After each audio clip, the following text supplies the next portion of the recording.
All eyes on Rafah. Rafah क्या है, रफ़ा कहाँ पर है और ये जो इमेज वायरल हुई है इसका मतलब क्या है। सोशल मीडिया पर इस वक्त बहुत बड़ा ट्रेंड चलाया जा रहा है। ना सिर्फ पाकिस्तान बल्कि दुनिया भर से लोग इस ट्रेंड में हिस्सा ले रहे हैं। ये तस्वीर जिस पर ऑल आइज ऑन रफ़ा, तमाम नज़रें रफ़ा पर हैं, ये तस्वीर आप में से अक्सर अफराद की नज़र से गुजरी होगी, क्योंकि ये तस्वीर अब तक 4,70,00,000 से ज़्यादा मरतबा शेयर की जा चुकी है। इसके अलावा दीगर social media platforms Facebook, TikTok और एक्स पर भी वायरल हुई है।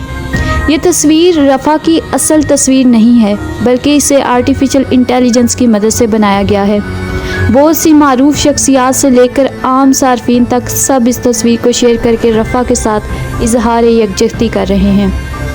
इस ट्रेंड ने इसराइल पर इतना प्रेशर बिल्डअप किया है कि इसके जवाब में इसराइल को भी एक तस्वीर शेयर करना पड़ी, जिस पर लिखा था 7 अक्टूबर जब हमास ने इसराइल पर हमला किया था तब तुम लोग कहाँ थे।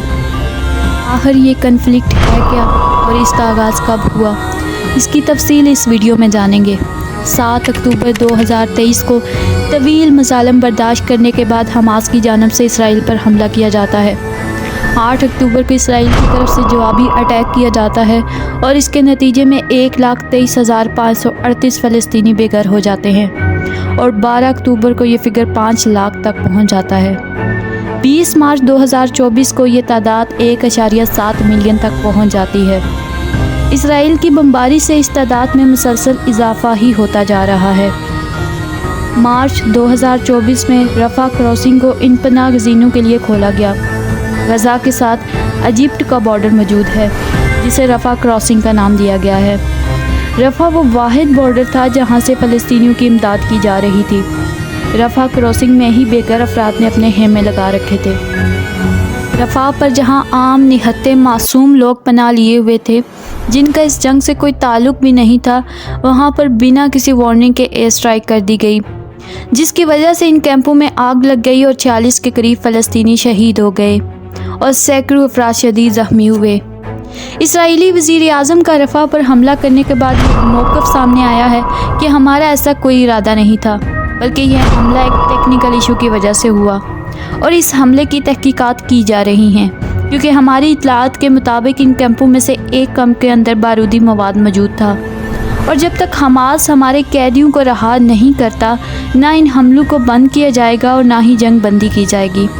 अपने इसी जुल्म और बर्बरियत की वजह से इसराइल अपनी हमायत खो चुका है और वो सफारती महाज पर भी अकेला होता जा रहा है। इंटरनेशनल कोर्ट ऑफ जस्टिस ने नेतन्याहू को वॉर क्रिमिनल करार देकर इसके अरेस्ट वारंट जारी कर दिए हैं। दुनिया ने फ़लस्तीन का एक अलग रियासत होने का मुकदमा कबूल करना शुरू कर दिया है। इस पोस्ट के इतने शेयर करने पर आम शहरी भी इस बात से वाकिफ़ हो गया है कि इसराइल रफ़ा के अंदर क्या जुल्म कर रहा है। बेगुनाह नहत्ते फ़लस्तीनियों की नस्ल कुशी की जा रही है।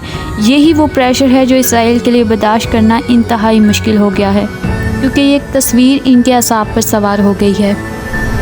अब सवाल ये है कि बहसीयत मुसलमान हम फ़लस्तीन के लिए क्या कर रहे हैं। नबी करीम सल्लल्लाहु अलैहि वसल्लम का फरमान है, तुम में से जो शख्स किसी बुराई को देखे तो इसे चाहिए कि वो इसे हाथ से रोक दे। अगर वो इसकी ताकत ना रखता हो तो फिर ज़ुबान से रोके, और अगर इसकी भी ताकत ना रखता हो तो दिल में बुरा जाने, और ये ईमान का कमज़ोर तरीन दर्जा है।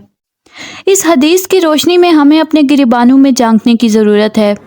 हम मुसलमान इतने बेहिस हो चुके हैं कि अपने मुसलमान बहन भाइयों को तकलीफ़ में देखकर इनके हक़ में आवाज़ बुलंद करना तो दूर की बात है, इनकी तकलीफ़ को महसूस तक नहीं कर रहे।